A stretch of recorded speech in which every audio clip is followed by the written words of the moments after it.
I think I know what love is. Yamato just showed me with all her love. I think I feel what love is. Yamato wants you to hold me in all your love.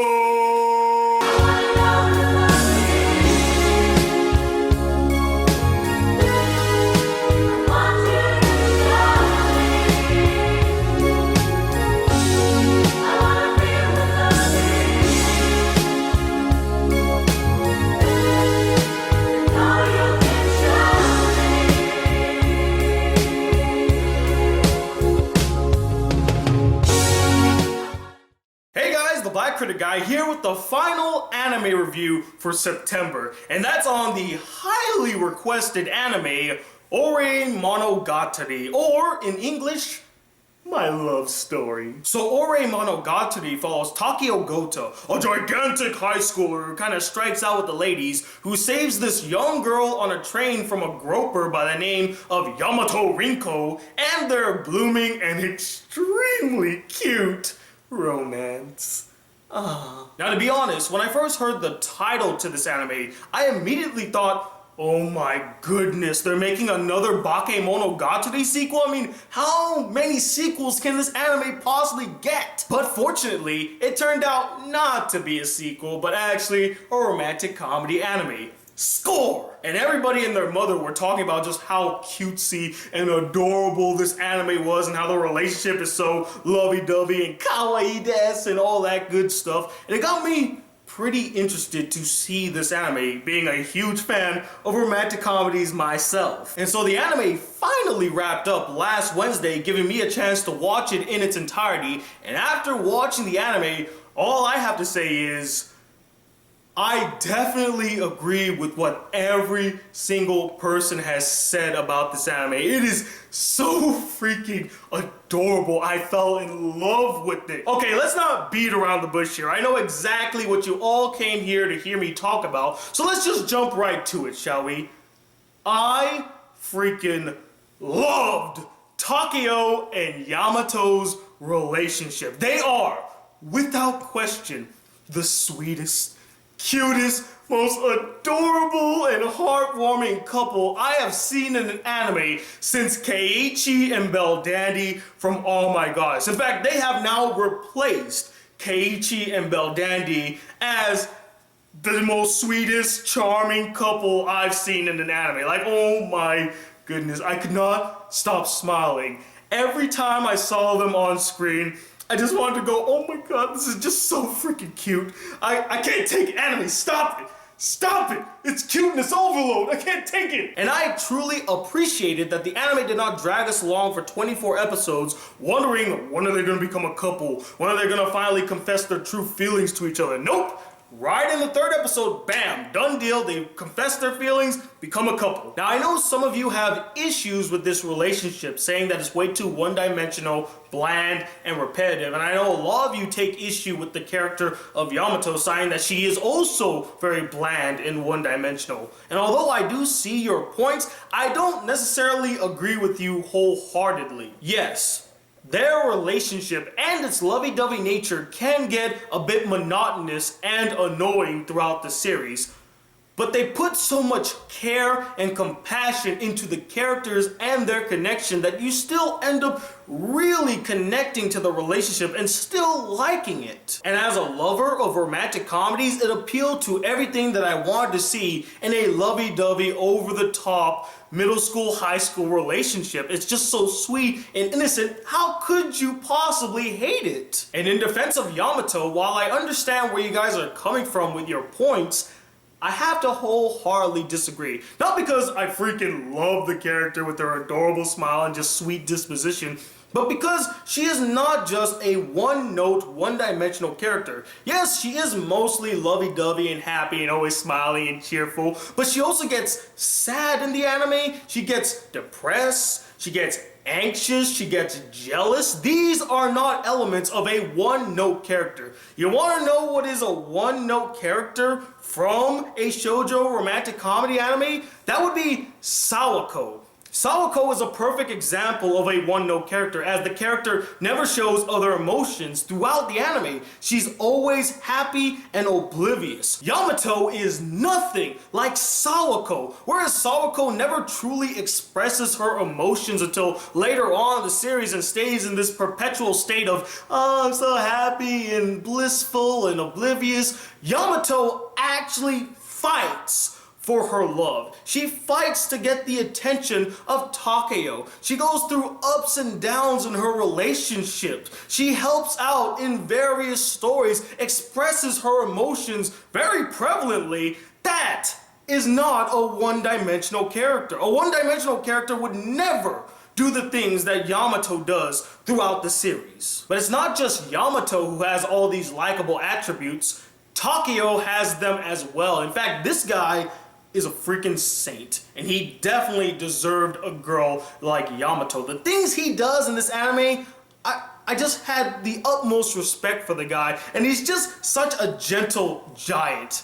He's so cool. I like him a lot. To sum it all up, while I do acknowledge and see all the faults in their relationship, I can't find it in myself to hate this relationship. It's just too damn sweet, guys. Another element that made me fall head over heels for this anime was the animation done by Madhouse. Man, they are just on a roll this year. Just been shooting out great animation after great animation, and the animation here is no exception. It is top notch. Colorful, fluffy, gorgeous, and serene. Those are a few of the words that I would use to describe the animation. The music was good as well, really complimenting the anime. I especially liked the opening theme. It's as sweet and adorable as the anime itself. You're probably gonna hear me say sweet and adorable a lot in this review, but honestly, those are the two words that come up when I think about this anime. Sweet and adorable. And finally, some of the other characters besides our lovebirds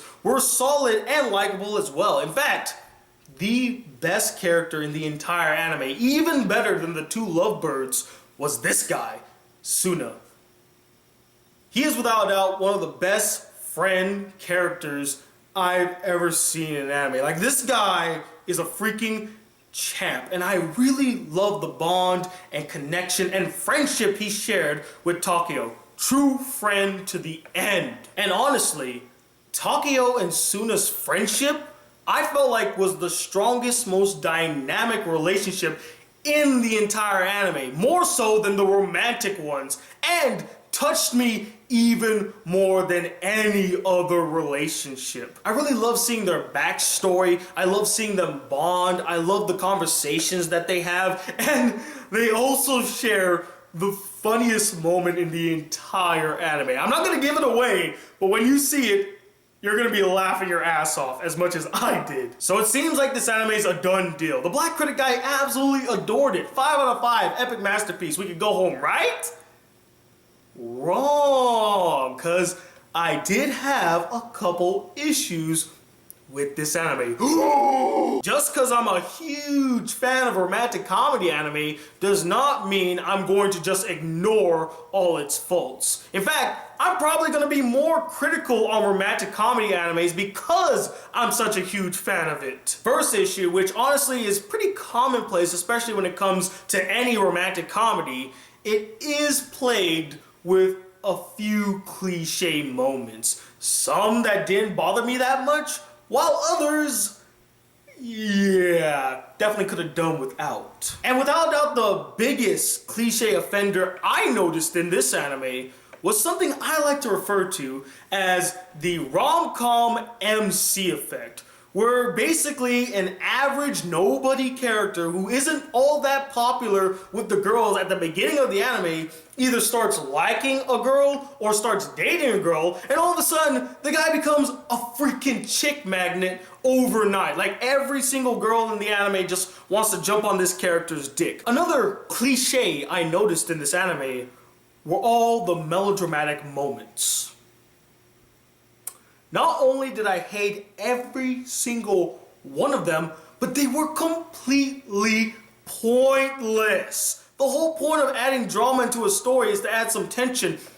but the tension is not there. You already know how it all is going to end. Why even put it in there to begin with? And tying into the melodrama cliche, there were a few stories in this anime that I just didn't care for. I didn't find interesting whatsoever. I found them really boring and daunting to watch. 3 in particular. The first one being this love story between a friend of Takeo's and a friend of Yamato.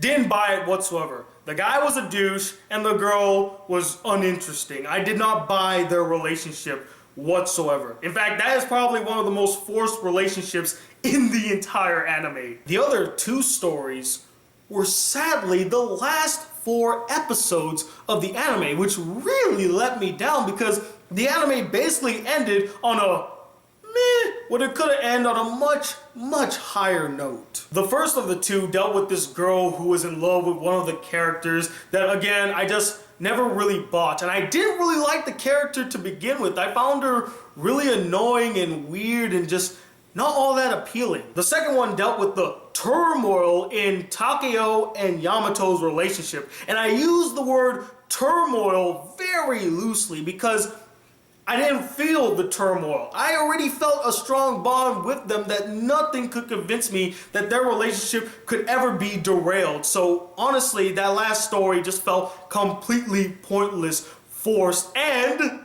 cliche. Not to mention, I freaking hated the melodrama in those 2 episodes. I hate it when romantic comedy animes end on such a melodramatic note. Stop it.